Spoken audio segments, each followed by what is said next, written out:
Hello.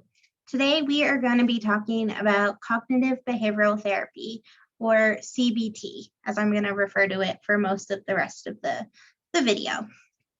So CBT is really the process of exploring your unhelpful thinking patterns and changing those automatic thoughts that can come up for us when we experience a stressful or triggering event. So here is what we call the cognitive triangle. And so basically what happens is there is a triggering event.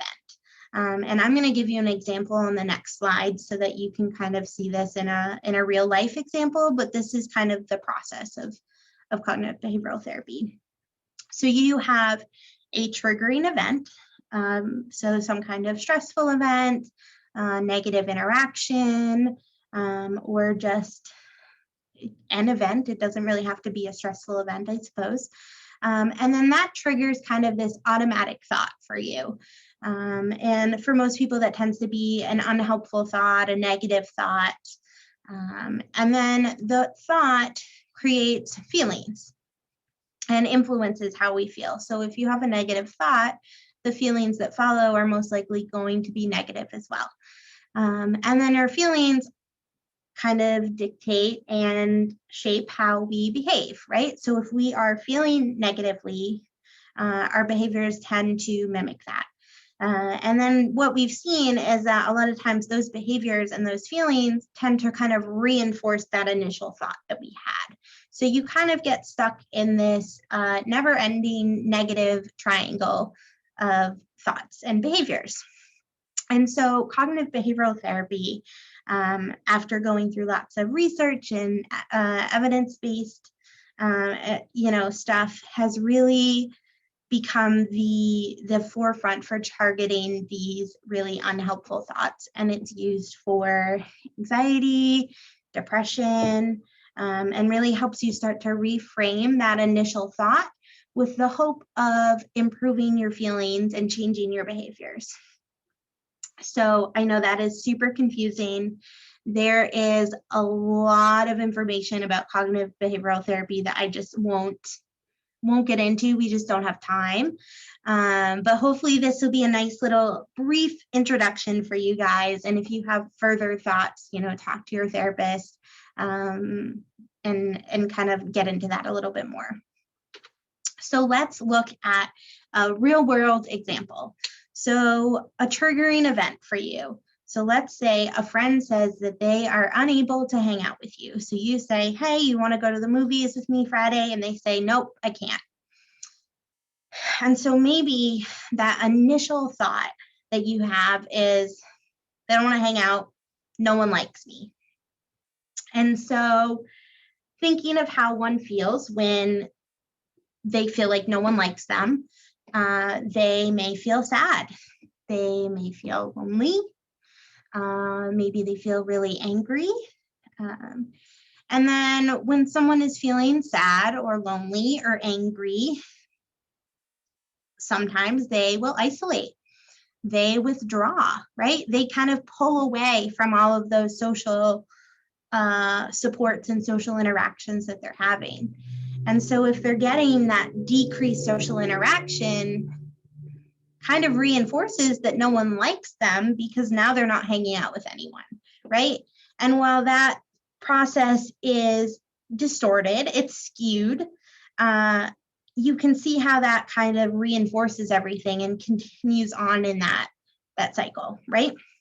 And so cognitive behavioral therapy targets this right here, the thought. And so if we can change this thought, we can alter how we feel and how we behave. And so there are many different types of these automatic unhelpful thinking styles. So here is a list of these unhelpful thinking patterns. We don't have to go through all of them, but I will kind of highlight a couple of them, but they're all kind of here for you if you should want to take a deeper look into any of them. So one of the most popular, one of the things you hear a lot is that all or nothing thinking, that black and white thinking. And this really is, I either get an A or I'm a failure, right? There is no in between. It's either I aced the thing or I might as well not even try, right? There is no gray. There is no a B is okay, a C is okay. It's I either have to be perfect or I don't do it at all. Another one that we see a lot is overgeneralizing. So this is kind of, maybe one event happened, one single event happens, but you kind of see a pattern, you name a pattern. Another big one is catastrophizing. So, maybe it's you maybe didn't do well on an exam, right? And then it turns into, well, I failed this exam. I'm going to fail the whole class. I'm never going to graduate. I'm never going to get into college. And it just spirals, right? Or, oh, I tripped in front of them. They're going to go home. They're going to talk about it to everyone. I'm never going to be able to go to that store again. Really just like blowing it completely out of proportion to what really happened, or really what other people may have, how they may have responded. Another big one that I hear a lot is the should have, could haves, right? So I should have done this, I should have done that. And when we use those words on ourselves, they can make us feel guilty. They can make us feel like a failure. But when we apply them to other people as well, so, well, they should have done this, they should have done that, we start to feel frustrated, right? Because why aren't they doing that?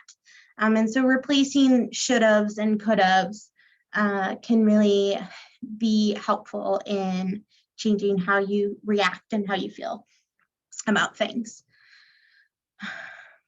So the next step of cognitive behavioral therapy is we identify kind of that thinking pattern, that initial automatic thought, and we start to work to change how we respond to that.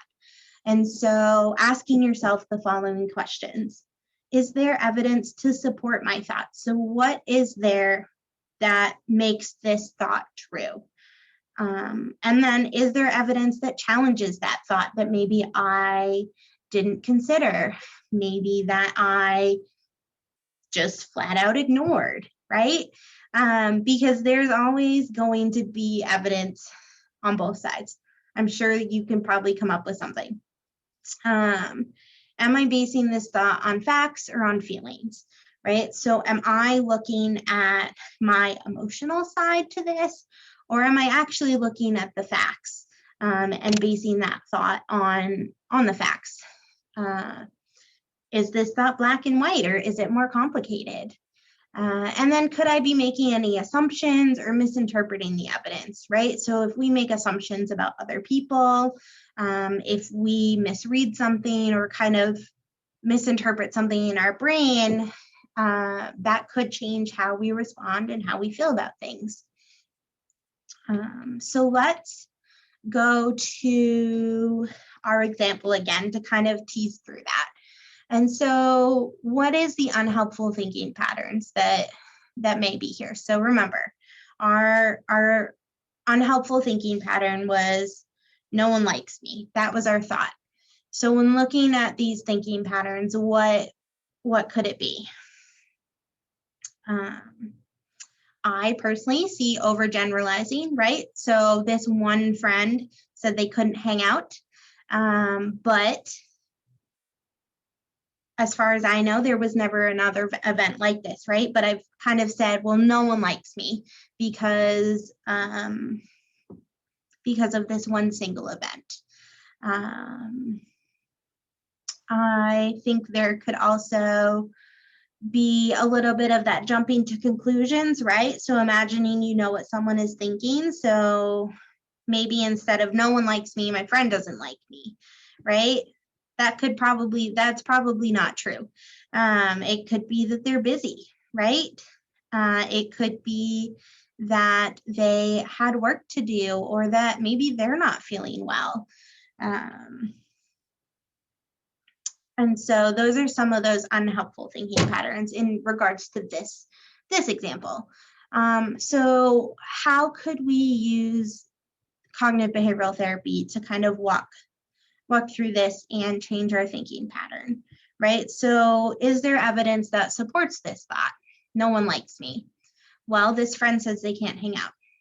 Okay, so it's a possibility that they may not like you, but what about, is there evidence that they do like you, and they do like, you know, they will want to hang out with you again?